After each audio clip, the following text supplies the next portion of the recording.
This program is about connections. It's about how here in Whatcom County, tucked away up here in the upper left-hand corner of the continental United States, we are nevertheless connected in many and increasing ways to the rest of the globe. These connections are increasingly important in terms of people, in terms of business and trade, and in the way we view ourselves in the global community. We have a great panel today to help us explore some of those connections. And I'm going to ask each of them to speak for about 10 minutes or so. Then we'll have a bit of a moderated discussion.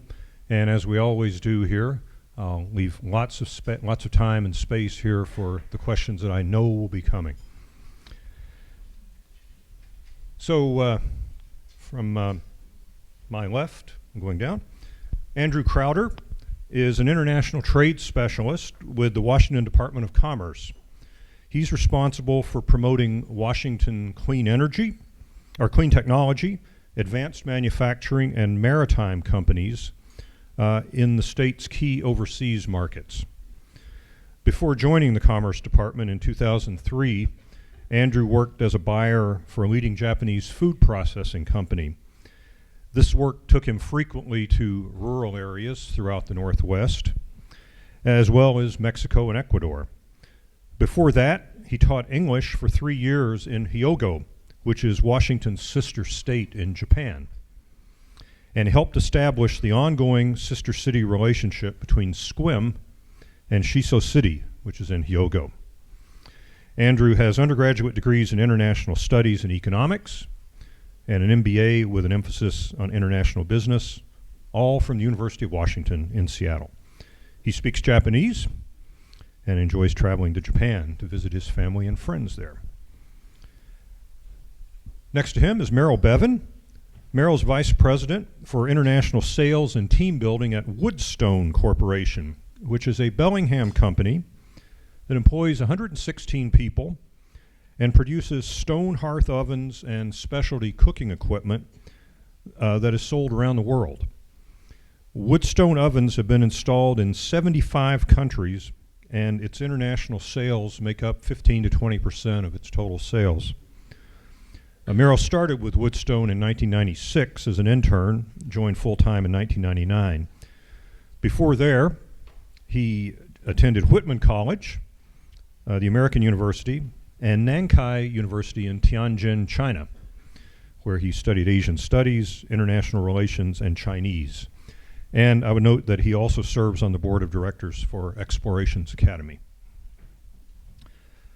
Lynn Saunders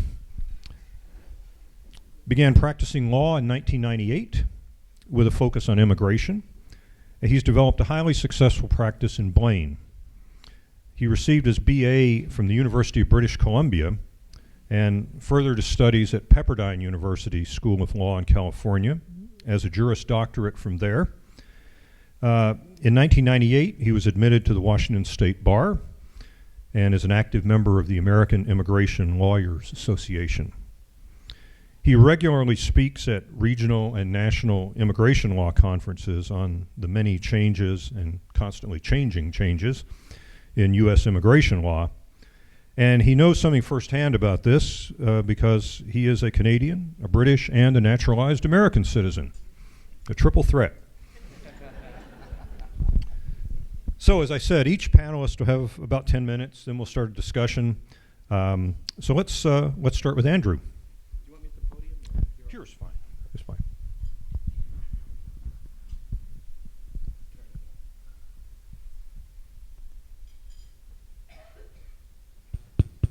Very good. Well, good afternoon, ladies and gentlemen.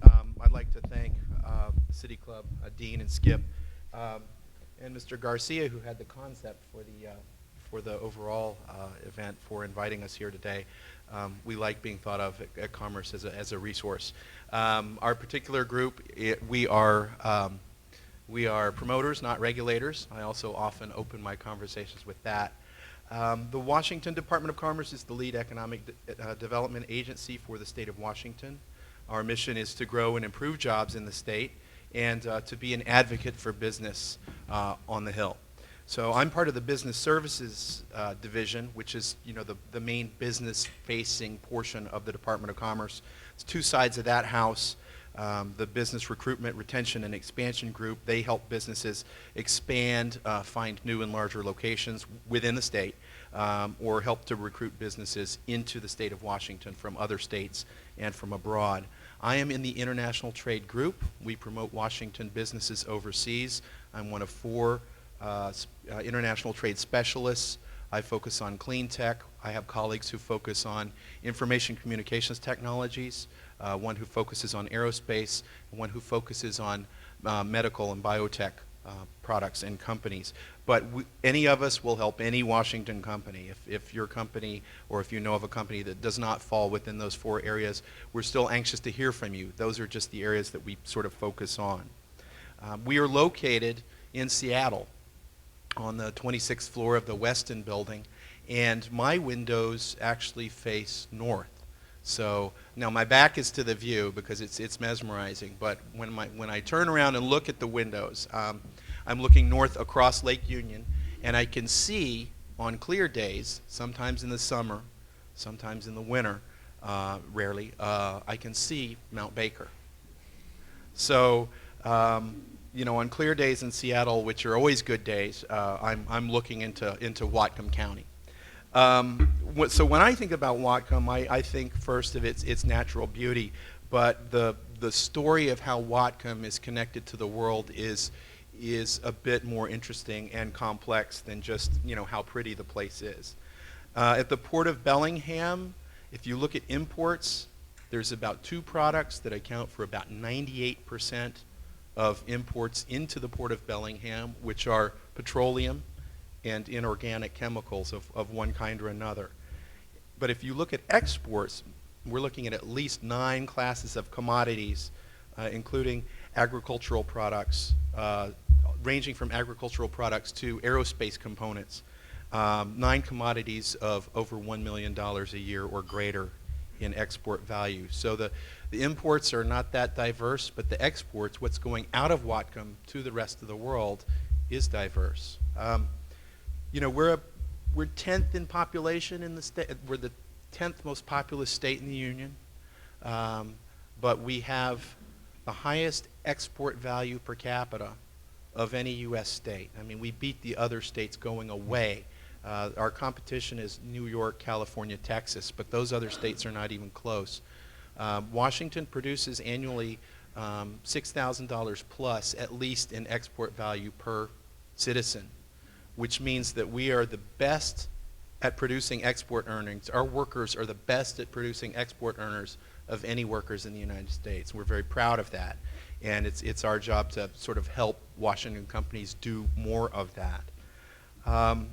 There are 13 export destinations from the Port of Bellingham that are bringing in more than $1 million or greater, starting with Japan. Now that's waterborne trade. I'm sure that the real trade partner for Whatcom County is Canada, and that's another way that we think of Whatcom County as either the gateway to Canada, or recognizing that doors swing both ways, Canada's gateway to Washington. Based on some conversation we had with Len, and he'll probably open that up during his section. The Department of Commerce, our group, our International Trade Group, we deal with about 130 companies and organizations in Whatcom County. And that's kind of amazing. So this is a county of, 210,000 people? And you've got world-leading companies that make pizza ovens, that make ropes, netting, and cables, agricultural equipment, berry harvesters, berry sprayers, companies that make gravity-fed filters for water, for potable water, that are going into very far-flung locations on the planet. And I'm sure you all know this. I was surprised to learn this. 75% of the raspberry production of the United States is right here in Whatcom County. So that was sort of interesting for me to learn. Talking broadly about the Washington Department of Commerce, I've hit our 4 trade specialists. the way that we work with companies to promote them overseas is that we talk to the companies. You know, my day is spent largely on the phone trying to find Washington companies who want to export, who are willing to export, you know, ready to export, and talking to them about where they want to go, where in the world they want to sell their goods and services. Now, we're a small agency, and you know, we don't have the resources that we had even a couple of years ago, so we have representation in about 8 countries around the world. So we have business development firms that represent the state of Washington's trade interests in Western Europe. So that's the UK, France, Germany, Spain, sort of the main markets. We can get things done for you in those places. And then we have a company that represents us broadly in East and Southeast Asia. So that is China, you know, Vietnam, Thailand, and India. So if you are from a company or know of any company that is interested in doing business in those countries or expanding business in those countries, we'd love to hear from you. Our services include what we call a partner search, which is to identify or qualify potential agents, distributors, brokers. We can do market intelligence, look at the size of the market, see if your product's a fit, see how you might enter a market, or advocacy. And those are usually complex cases. My first advocacy case came about a week into the job when we had a company in Redmond exporting a medical product that grew men's hair. And they noticed the second year of their international deal, their sales fell by 50%. And they found that their distributor in a foreign country had released a new and improved version of the product with the same labeling and without the medically active ingredient. But it was sort of a quick fix. What we did was we called the United States Embassy in Seoul and said, hey, this is what's going on. Our then rep in Korea actually went out into the marketplace and bought some of the counterfeit product and brought it to the U.S. Embassy. The U.S. Embassy called the the overseas distributor. Oh, I said Seoul anyway. I sort of gave it away. So it's and said we're very interested in the course of this business and how it's going, and lo and behold, the distributor came back to the table with the company, and they were able to continue their business relationship. The company really thought that it was providing an almost equivalent product for a lot lower price that other people could meet, and they really didn't want to lose the relationship with the Washington company. So they actually came together at the table and started doing business again. And that's one example of an advocacy case. Those are complex and custom, so it's harder to describe. We have a particular program right now, the State Trade and Export Promotion Program, which is funding that we've competed for through the U.S. Small Business Administration, and we've structured part of that program as grants, micro grants, to help companies, Washington companies, go overseas. So companies can apply for up to $5,000 in grant funding that can pay for things like airfare to trade shows, trade show entry fees, booth fees, literature translation fees, in some cases licensing fees, and those applications are relatively short, about 4 pages, so we're not going to have you fill out a 100-page application for $5,000. And those applications are evaluated on a rolling basis, and I'd encourage any of you that know companies that want to do overseas trade-related activities to consider that program and apply for it. We had several Whatcom County applicants last year. One example was a boat manufacturer who wanted to get a foreign certification for some new hull designs. They applied for and were granted some funding, and that helped them make their certification. So I'll stick around after the program to talk. We have some things on each table about the programs and about how to get in touch with us, and I look forward to your questions during the panel discussion.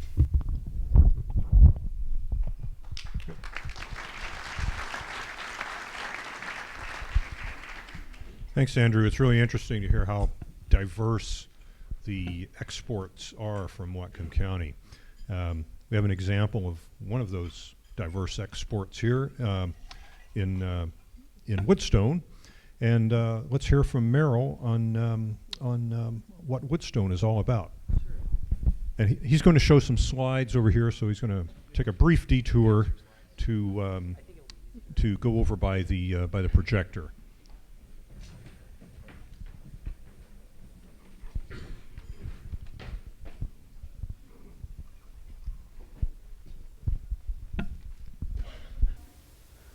So I'm Merrill Bevan. I'm with Woodstone Corporation. Thank you very much for inviting me to be here today. I'm not used to speaking in front of a crowd this way, so I'm going to suggest we all go over to the kitchen, and we'll work from the kitchen. Does that work for everyone?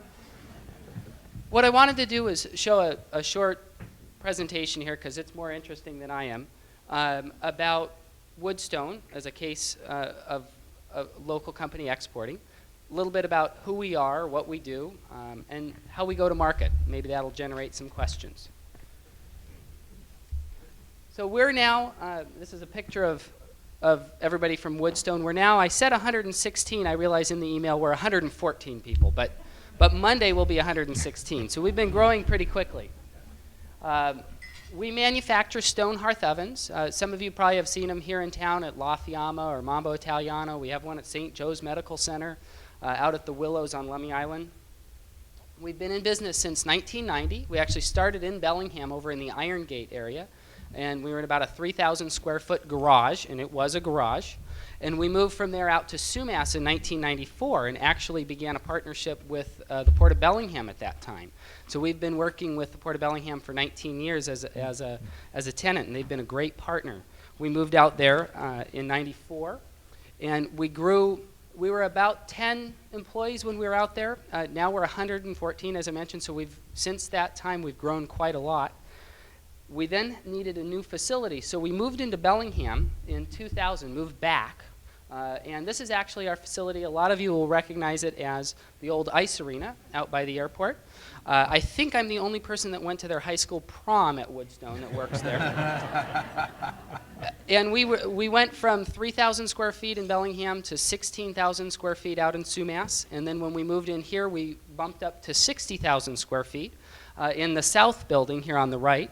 We actually leased some of that to Anvil Corporation for a while, the office spaces upstairs. And in about 2006, we were once again looking to expand. And so we built, we refer to it as the north building there on the left, and that breezeway in between. So we now have 117,000 square feet, and we've taken over the upstairs again, and as we're expanding. Part of the reason that we moved into that second building was so that we could expand our manufacturing capability. We made a very large, for the size of our company, very large investment in the building itself and the fabricating equipment that we put in there. And this was, the way this relates to how we go to market internationally is, in the mid-2000s, as we were growing, we were looking at ways to take our product to more markets. Currently, we're in about 75 countries worldwide, and we needed to pare some of our large products down into smaller sizes and find a way to be competitive in more markets. We were staring down the choice of offshoring our equipment or going to Mexico and having a manufacturing facility there in order to build those products. And we decided instead to make the investment here. So we built that 57,000 square foot expansion, and that was about a $5 million investment. And then we invested another, it's been about $7 or $8 million now into the fabrication equipment. It's a fully integrated robotic facility, or automated robotic manufacturing and fabrication for metal. Everything in blue and white there. And that is in that north building.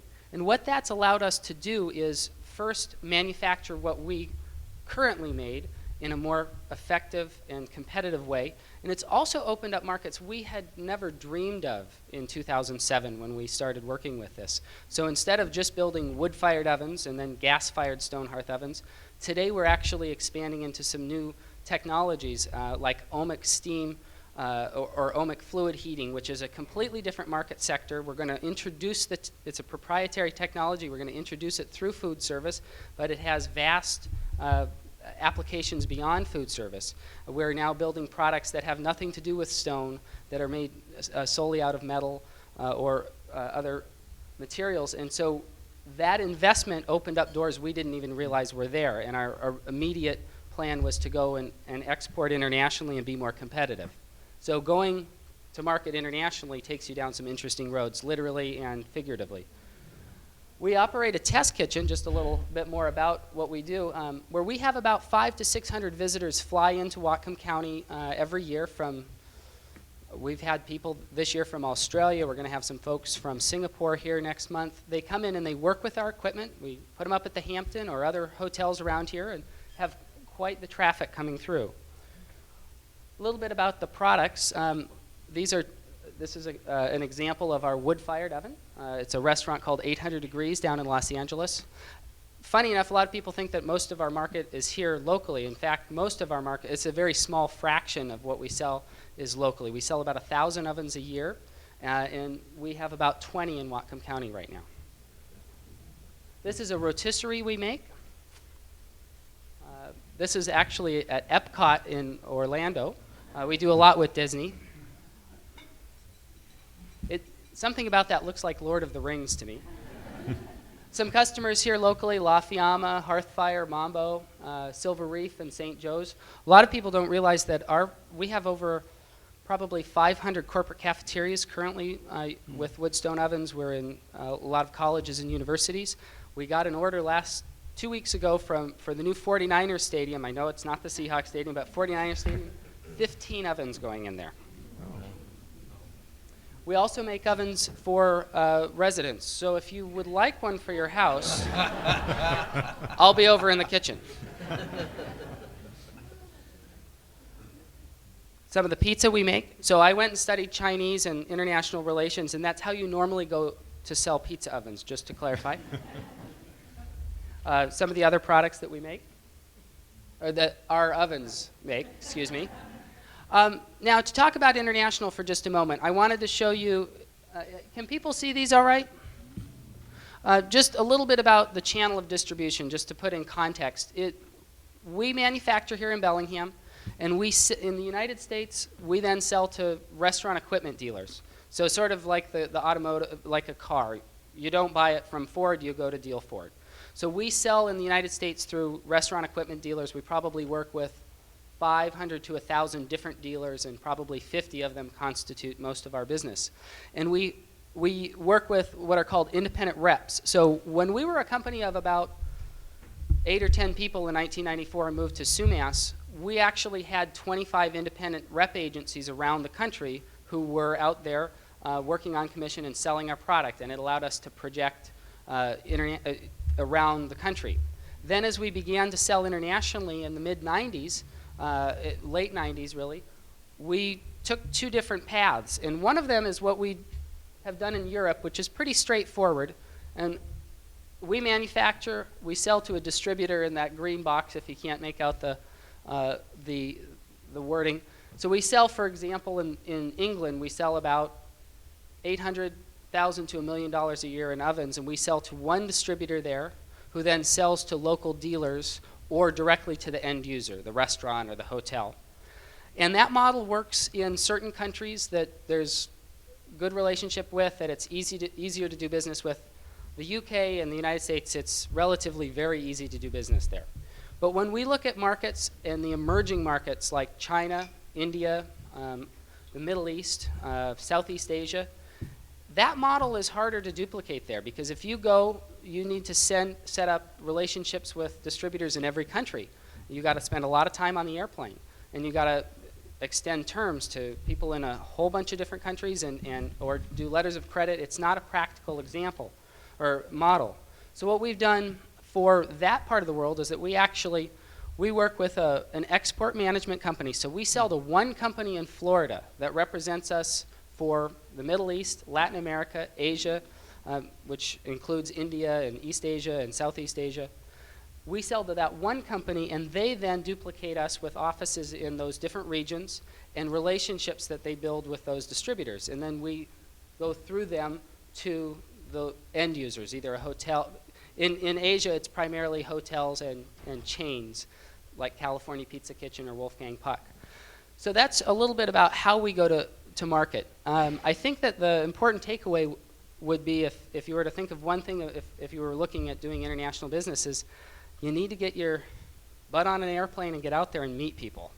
And that's what we've been able to do to go to markets in the Middle East, in Asia, is you go there and you make those relationships. You break bread, or in our case, bake it and then break it. And you work with those people. You're not going to be able to have the cultural understanding for every marketplace, but if you can build relationships with people who can then project you forward in those markets, and you can build trust with them. We had a very similar issue in a similar, actually the same country in Asia. Which will go unnamed. Which will go unnamed. Thought it would have been the northern one. But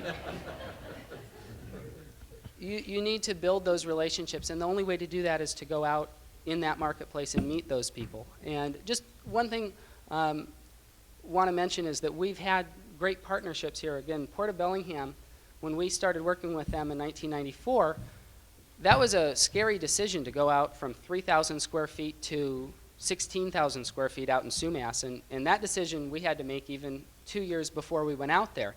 So we were able to work out a flexible lease program there where it was based on our gross sales, and we were able to actually get to full rent very quickly, but it helped us make that decision. And so you can have partnerships in the community that have a direct result in supporting this expansion. And so from 1994 to today, we've added over 100 jobs. Then when we moved into Bellingham, we had a similar scenario because it is also a port property there, and those are the key things that as we look at a community, how can we help with local businesses here, driving jobs? Those are very important factors. So I'll stop. I've probably gone more than 10 minutes, but I'm sure there will be a chance for questions. Thank you.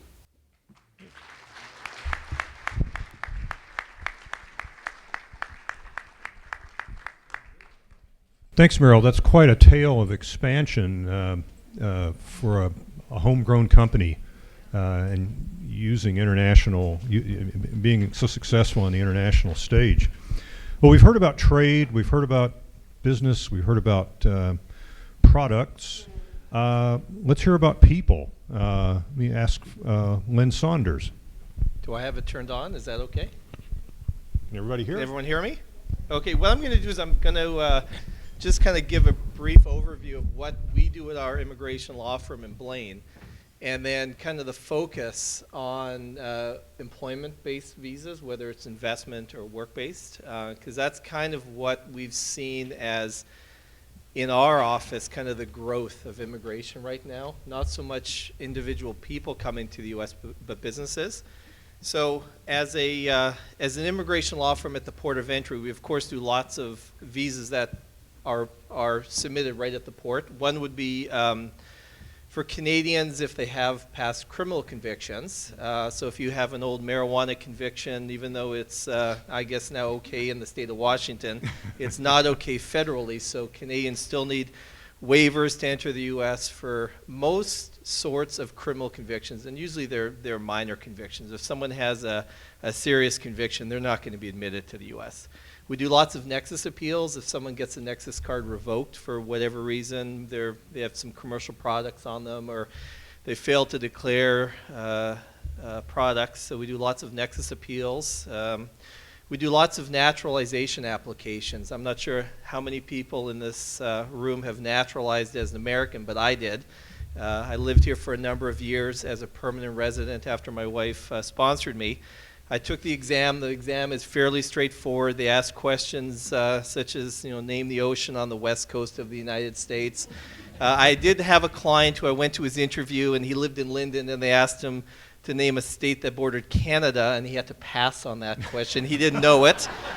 And I sat there with my mouth open. I couldn't believe he didn't know that, given that he lived a couple miles away from the border, but he eventually passed. So we do lots of naturalizations, and despite lots of stories that you can't be dual citizens, you can, if anyone has a U.S. passport. I think it's clause 13 or 14 in the instructions on the front of your passport talks about dual citizenship being recognized. We do lots of green cards, whether they're spousal like I had or employment-based, which are a little bit more difficult. And we do a ton of work visas. Work visas can be anything from an E-visa, which is investor visa, or a treaty trader visa, to L visas, which is an intercompany transfer. Let's say you worked for Coca-Cola Canada and they wanted to transfer you to the U.S. to Coca-Cola USA as an executive or a manager. We do lots of those. R visas, which are religious visas. We do a lot of religious visas. We've done a lot for churches or temples in Whatcom County.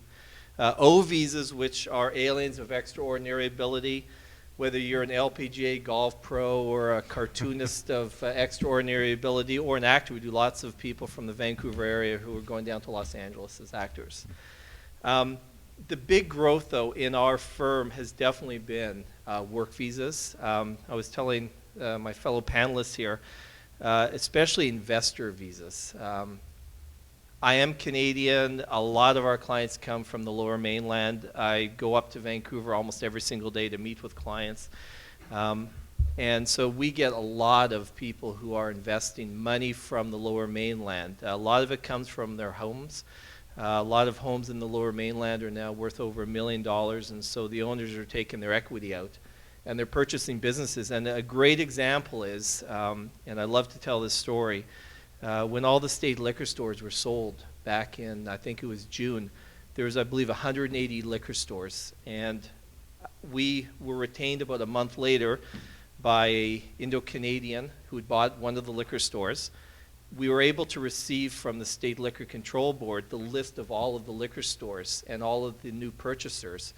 And when we looked at the list, I would say about half of them seemed to be Indo-Canadians, Bhupinder Singh, Kamalji Kaur, Surinder Gill, and we've probably done anywhere from half a dozen to a dozen investor visas for mostly Indo-Canadians who've bought liquor stores down here, and they're creating jobs. They're not bringing all Canadians down. They're basically owning the stores and hiring Americans to run them.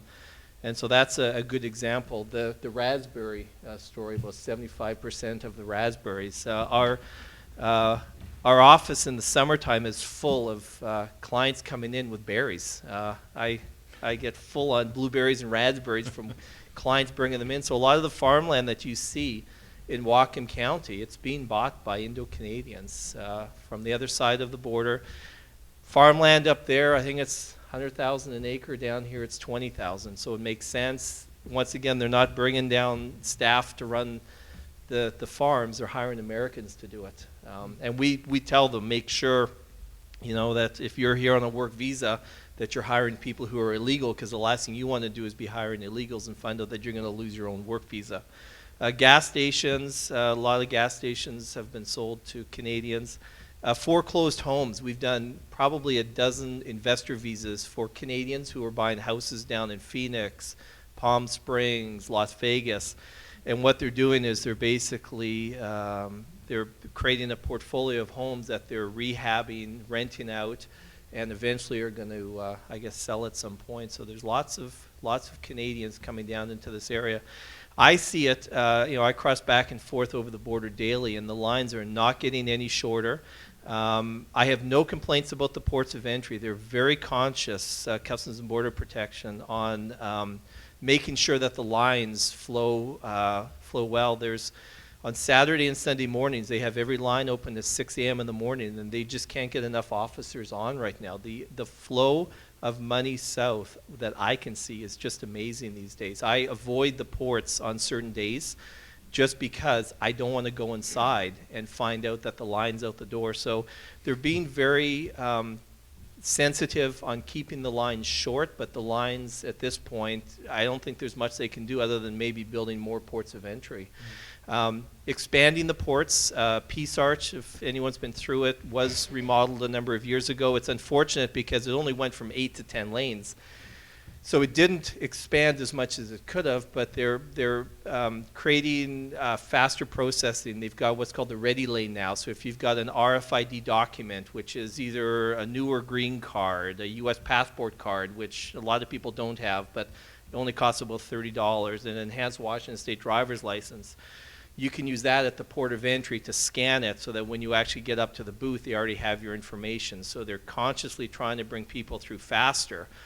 And it just seems like, I think it was over Christmas time, every day the lines were almost 3 hours long coming south, even with every single line open. I live in Blaine. A lot of my neighbors are Canadians. A lot of Canadians are fortunate to live here like I am because of a spouse who can sponsor them.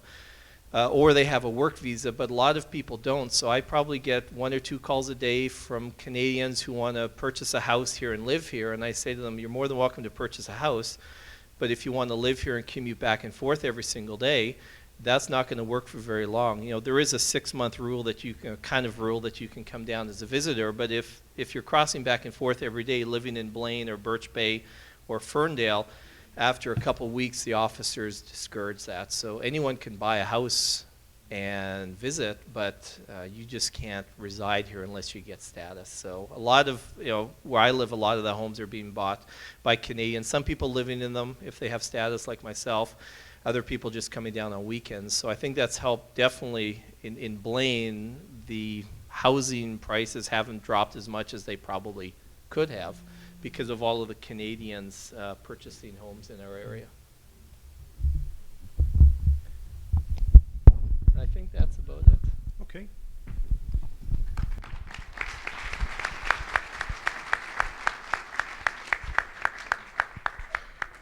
Lynn, let me stick with you for a minute here.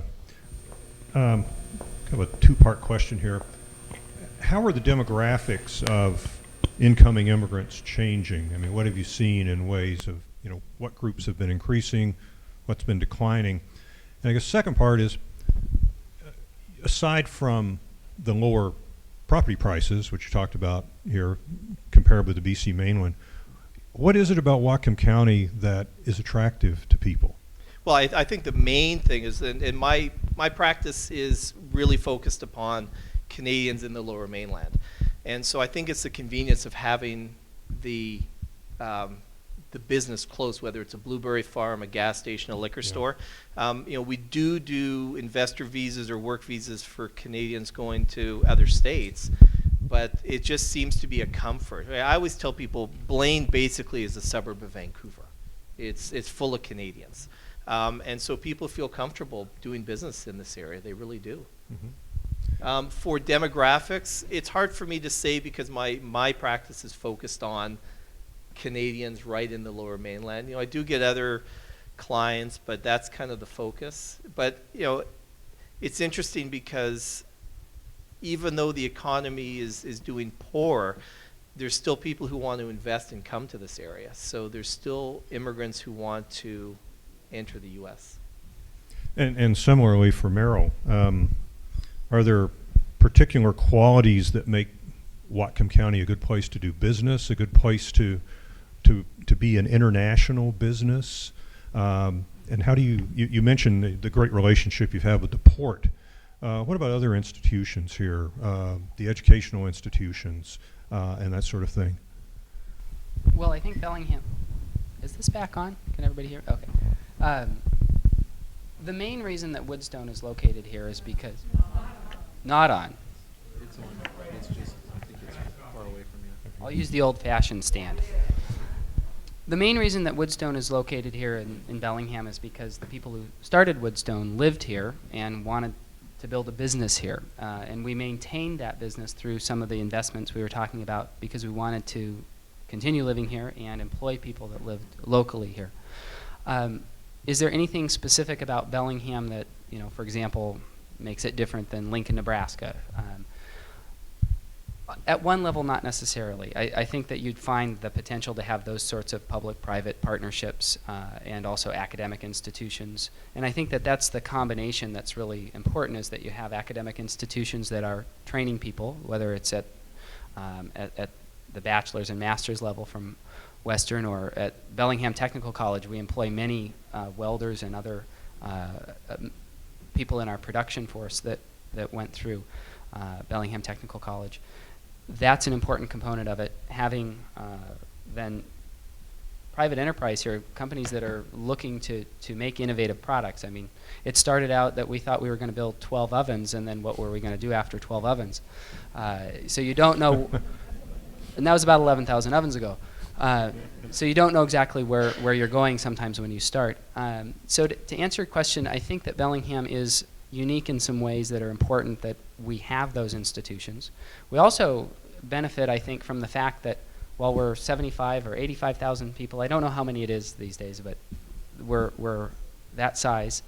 But 100-mile radius around, we have 5 million people from between Seattle and Vancouver. It puts us in an interesting location there. Physically, geographically, it doesn't necessarily make a difference because the ovens that we build, we're putting on containers that very often go up to Vancouver and go over to the St. Lawrence and get shipped across the Atlantic that way. So that I don't know that we have a tangible advantage. Don't know if I answered the question. No, that's great. And kind of looking in the other direction, Andrew, what international regions and what business sectors do you see the greatest opportunities for regional businesses here? So we've seen a lot of interest in the past year in the Persian Gulf, Middle East region. Companies starting to do businesses in Dubai and Qatar and Saudi Arabia and things like that. And it's a pretty broad spectrum of businesses. Also, India is starting to pop. A few years ago it was China, and there's a number of companies that got into China and had some success. But it just seems to be that either interest or focus shifts somehow, and so India's become very topical, and the Middle East. We're also seeing some projects happening in Africa. There was an interesting deal. A Washington company last week signed a multi-million-dollar contract to provide municipal fire department training services in Lagos, Nigeria. So there you go. Wow. And I know one of the areas that you specialize in is clean technology. You're still seeing a big boom in clean technology, and any factors happening that might be pushing that along? Well, I mean, broadly, that's a really interesting question, and we could spend a long time on that. And I think the top line answer is that, broadly, globally, clean technology is still driven overwhelmingly by government policy, whether it's taxes on carbon or incentive programs or regulatory requirements that companies meet certain emission standards. And I think the important thing to realize about clean technology, well, here we're talking about alternative energy or new energy.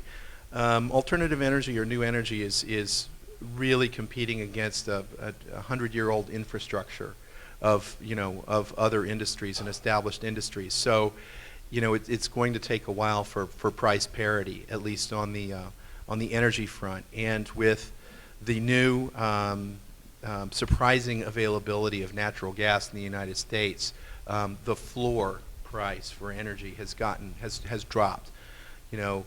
Right now we're in the era of $2-3 natural gas. We're not anticipating that's going to stay that low forever. Productivity of some wells is not initially what it was hoped to be, so we're looking for the price of natural gas to settle upwards at about $4. So there's also countries making political decisions. There's been political decisions made in Germany to decommission their nuclear plants, a political decision in Japan to decommission its nuclear plants. 30% of Japan's energy is nuclear. So they're going to need to make up for that from somewhere, and you saw 2 weeks ago a natural gas shipment from Norway to Japan over the pole. So we are living in a changing world. But clean tech broadly for me is either doing more with less, making an airplane wing lighter, stronger, thinner, total factor productivity, sort of doing more with the same inputs. Another way to look at clean tech is reducing the toxicity of an industrial process. We have a wonderful company here in Bellingham that does cleaning with very benign solvents. So they're selling to the U.S. Navy. And then another way to look at clean tech is legal and commercial arrangements that allow technologies to compete on a price basis. You amortize a future stream of energy savings or cost savings. You fold that into the present somehow. Car sharing is a great example of that. Car sharing service.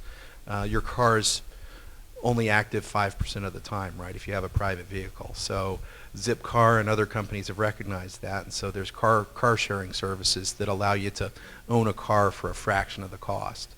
So all those sorts of arrangements can be considered clean tech, and I think there's opportunities in many of those areas, not just alternative energy.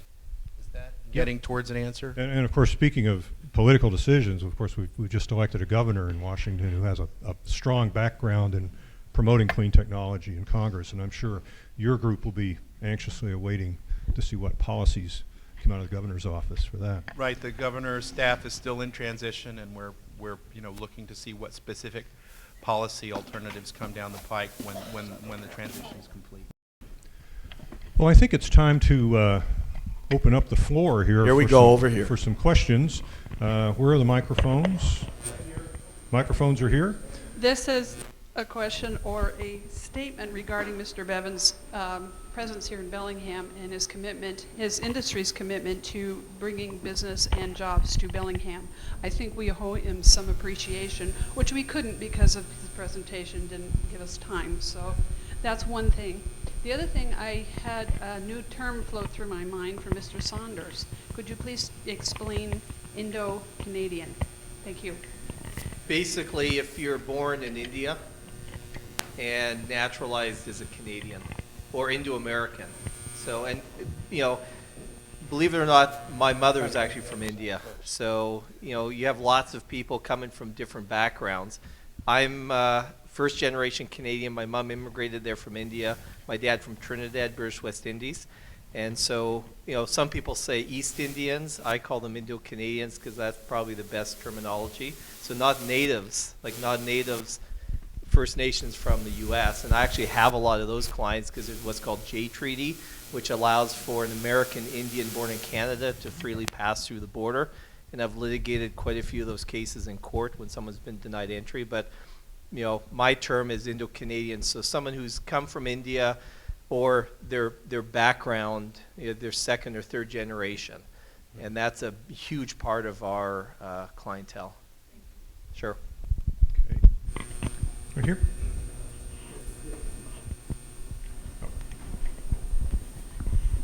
I'm interested in the Washington Department of Commerce, clean technology, and your emphasis on that. And we are currently talking about a coal port here. And I'm wondering, does the Department of Commerce have a position? Obviously, you want commerce. This is a lot of commerce, but it seems to be pretty dirty. So I'm wondering what your position is. Yeah, actually, the Department of Commerce does not have an official position on that. And the reasons are this: we're we're an executive agency of the state of Washington. We execute policy directives as they come down to us from the governor's office. Institutionally, it's our job to help any Washington business get up and running, or to do what they set out to do, at the same time complying with existing rules and regulations. So it's our job to facilitate legitimate business and make sure that it's compliant with those rules and regulations that make Washington the place where we all want to live. Thanks. You go right here. I've had to work with companies to get the CE mark to go to Europe, to sell in Europe. Do you have to do that too, or for other countries that you work with? Yeah, the CE mark is a European regulatory regime. It's a product standard. I'm sure that Merrill has much more experience with it than he wants. It's a complex regime, and I think the best way I could explain it is, okay, sorry. The CE mark is a regulatory standard in Europe. It's a product safety standard, but it applies to a broad variety of industrial products, everything from pressure vessels like steam boilers to children's toys. Okay, but and pizza ovens, or anything that emits a radio or electronic signal, anything having to do with gas. And the way that the regime was explained in theory to me by a European, actually by a European contractor who's an Englishman, and I won't try and do his accent, but he says, look, Andrew, in the United States, it's considered perfectly fine to make a machine that kills you as long as you have sufficient warnings and lockouts. Okay? And in Europe, it's not considered okay to make any kind of machine that will kill the operator. All right? And partly he was joking, but really that's what we face. So there's a number of European-wide directives on product safety that you have to comply with. But as far as I know, Meryl, if you've found one, I'd love to see it. There is no flow chart that says, okay, if my product has this characteristic, say if it's made of metal or if it's not, and then if it is made of metal, does it have a moving part?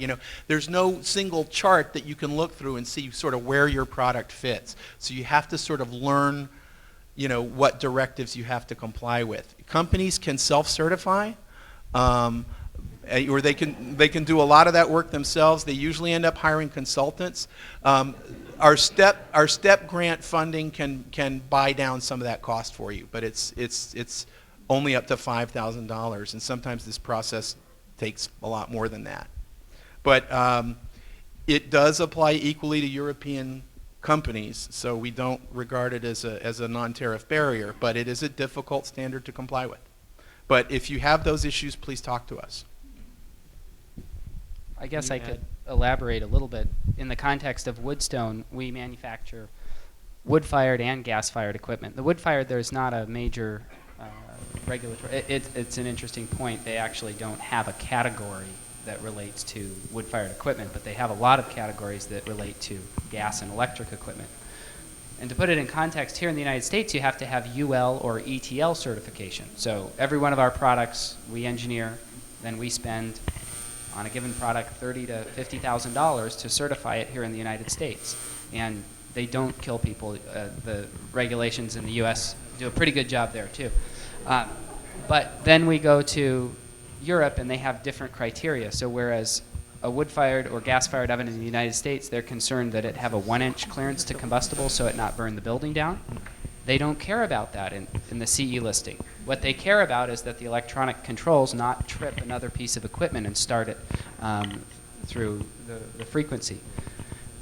So it is, what happens is then we start that process over with any product we bring to market and spend another $30,000 to $50,000 listing it and spending the time with our engineers and our resources and sourcing those other materials and components. So it is a burden for going forth and selling internationally. And within our product category, there's no way to self-certify with gas, but there are with some categories. So I don't know if that's We have a helpful. question over in this microphone. Perhaps this is a naive question, but as I drive by, this is a question for Andrew, as I drive by ports in the state of Washington, I notice these enormous piles of logs, timber that's being exported, and I consider timber and logs to be a limited natural resource. I wonder if the state or the federal government has any monitoring or any interest or anything of that sort in terms of the volume, limiting the volume of the export of logs. Is there anything going on in that regard? I'm not aware of a regulatory, regime around that or a sort of an export quota. The data, of course, is tracked. That's collected by the U.S. Department of Commerce, and that data is reported. And I would just imagine that if that's an issue of importance to you, it's an issue of importance to all of us. But if it's concerning to you, I think the best thing you could do would be to contact your local congressional representative and see if they're looking at anything. I was talking with a company last week or 2 weeks ago, a Korean company that is based in Seattle. It's Korean Americans, and they're doing an excellent job of marketing U.S. Timber overseas, but it's timber, it's not lumber. So they're sourcing standing trees from Alaska and shipping them overseas. And that's surprising to me that, you know, it must be hard to sort of make money doing that, but they're probably pretty good at it. But I was just surprised that they'd moved away from dimensional lumber in the 90s. This company had moved away from dimensional lumber in the 90s and has started going into standing timber. So I was surprised by that myself. You know, you'd want some of the millwork done here, but there's no regulations on that type of export as far as I know.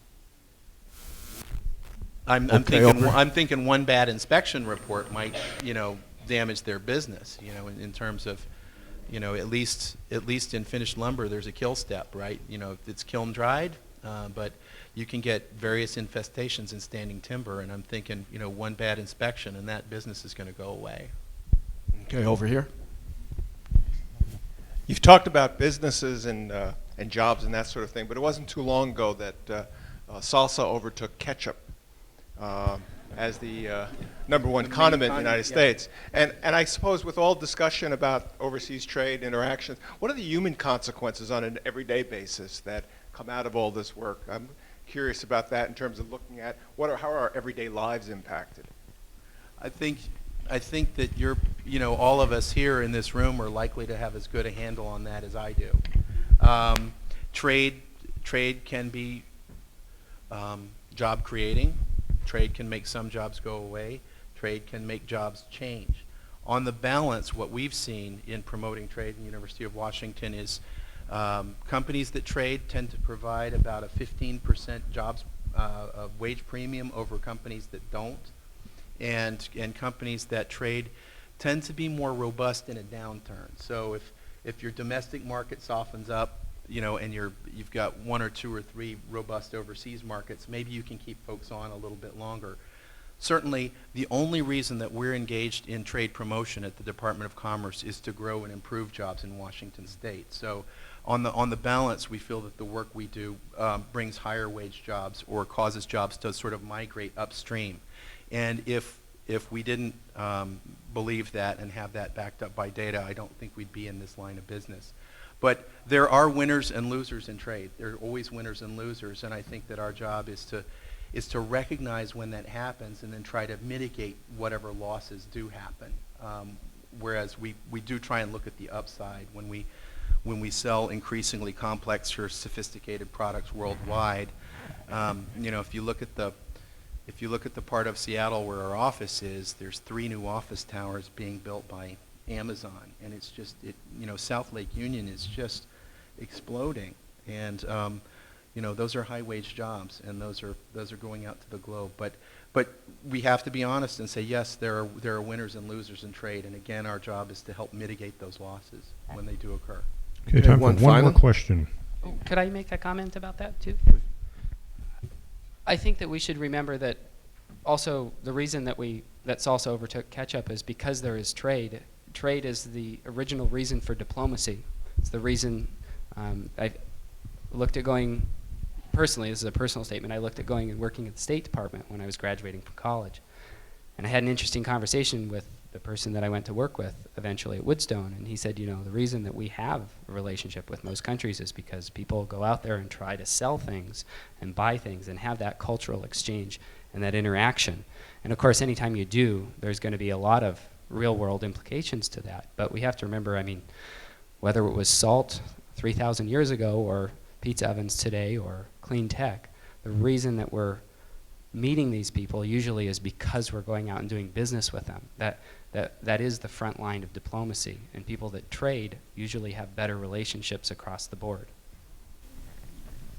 I guess I'd like to have you expand on just what you have been talking about. The most recent edition of The Economist, which just arrived yesterday, has a major article on the fact that in the United States, where now a lot of the companies that did go overseas are coming back to the United States because of the skilled workers in many ways that what Merrill has talked about. And can you elaborate on that? Sure. I was actually at a trade show in Germany in 2008, and sort of one of the largest breaking news stories was that, you know, the Germans had already at that time brought back about 25% of the manufacturing capability that they had sent overseas. Now Germany, there's a country that we don't normally look at. They have a monster trade surplus. They're very, very good at selling stuff overseas. And so they had recognized, as this Economist article apparently has, and I haven't seen it yet, that companies are wanting to shorten their supply chains. I mean, you know, partly you're dealing with long and variable lead times when stuff is made overseas, and partly you're looking at quality control, you know, that you can do more effectively when stuff is sort of right under your eyes rather than trying to do quality control at one or two removes. You know, of course, we welcome that. You know, I go to monthly meetings of an organization in Kent called the Center for Advanced Manufacturing Puget Sound, and it's a membership organization of about 150 manufacturers and other organizations, and they're looking at this too. They're delighted. I mean, there are certain jobs that are going unfilled right now in the Puget Sound region, you know, skilled welders for certain types of metal and things like that. So we're welcoming this reshoring, as it's called, and yes, we're beginning to track on that. I suppose you could use the example of the battery from Japan in the 787. That you know, might be one example. I think you. Oh. Okay, Can one more. Oh, can I make one more comment? Or First, I think you should. No, I think you should. I think it's important also, along the lines of what he was saying, you know, not just inshoring, but moving from China, for example, back to Mexico. There is a real increase in the offshoring becoming, instead of across the Pacific to Mexico, and that's because the labor rates in China are skyrocketing. They were up, I think, 14% last year, and they expect that they'll continue to increase 13% a year until 2015, which means that something in the 90s, when people first were looking to outsource, that labor was maybe 1/16 of what it is in North America, and now it's maybe a quarter of what it is, and it makes it competitive, and so that you have companies now making more strategic decisions to say that maybe we'll have some operations in Asia because if we're going to supply product to India or to China, it needs to be done there, but not necessarily bringing that back. And so there's a couple of different paths, and the path that we chose, and is so far working, knock on wood, is to build niche products that have in proprietary or unique technology that you can make a margin and you can hire a workforce here and sell that product there. And so, but if you want to go and sell commodity products and race people to the bottom, then the labor is really becomes a major factor, and it's tough to compete at that level. So you want to find and support companies that are doing that kind of, that's how we're going to build a base to do that. Thank you. We've had a great discussion today. Obviously, we could go on for another hour if we wanted to. We don't have the time to do that. I do have the time to thank our panelists for coming. Thanks very much.